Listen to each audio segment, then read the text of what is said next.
ኦሪት ዘፍጥረት ምዕራፍ 34 ለያዕቆብ የወለደችለት የልያ ልጅም ዲናም የዚያን አገር ሴቶች ልጆችንም ለማየት ወጣች። የአገሩም አለቃ የኤዊያን ሰው የኤሞር ልጅ ሴኬም አያት፣ ወሰዳትም፣ ከእርሷም ጋር ተኛ፣ አስነወራትም።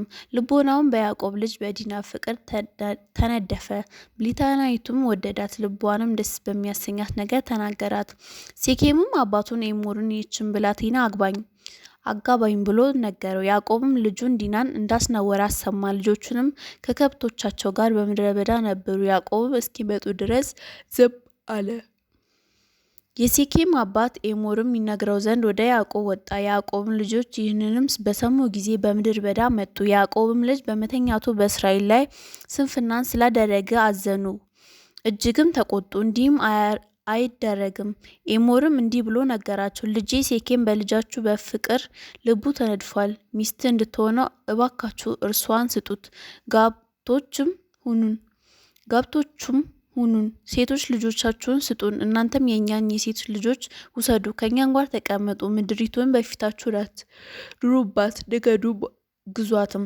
ሴኬምም አባቷንና ወንድሞቿን እንዲህ አለ፣ በፊታቸው ሞገስን ባገኝ የምትሉኝን እሰጣለሁ። ብዙ ማጫን እጅ መንሻ አምጣ በሉኝ፣ በነገራችሁኝም መጠን እሰጣለሁ። ይህችንም ብላቴና ግን አጋቡኝ። ያዕቆብ ልጆች ለሴኬም ለአባት ለኤሞር በተንኮል መለሱ፣ እህታቸውን ዲናን አርክሶታልና። እንዲህም አሏቸው፣ እህታችንን ላልተገረዘ ሰው ለመስጠት ይህንን ነገር እናደርግ ዘንድ አይቻልም። ይህ ነውር ይሆንብናል። እንደ እኛ ሆናችሁ ወንዶችንም ሁሉ ብትገርዙ በዚህ ብቻ እሺ እንላችኋለን። ሴቶች ልጆቻችንን እንሰጣችኋለን፣ የእናንተም ሴቶች ልጆችን እንወስዳለን። አንድም ሕዝብ ሆነን ከእናንተ ጋር እንኖራለን። ተገረዙም ዘንድ እኛን ባትሰሙ ግን እጃችንን ይዘን እንሄዳለን። ነገራቸውም በኤሞር ልጅ በሴኬምና በኤሞር ዘንድ የተወደደ ሆነ። ብላቴናውም ያሉትን ያደርግ ዘንድ አልዘገየም፣ የያዕቆብ ልጅ ወዷልና፣ እርሱም በአባቱ ቤት ካሉት ሁሉ የከበረ ነበር። ኤሞርም ሴኬም ልጁን ወደ ከተማቸው አደባባይ ገቡ። ለከተማቸው ሰዎች እንዲህ ብለው ነገሩ፣ እነዚህ ሰዎች በእኛ ዘንድ የሰላም ሰዎች ናቸው፣ በምድራችን ይቀመጡ ይነግዱባትም። እነሆ ምድሪቱን ሰፊ ናት፣ ሴቶች ልጆቻቸውንም እንወስድ፣ ለእነርሱም ሴቶች ልጆቻችንን እንስጥ።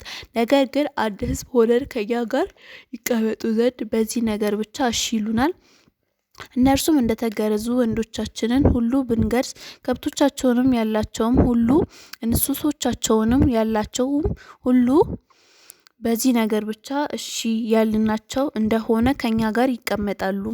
ከከተማይቱም አደባባይ የሚወጡ ሁሉ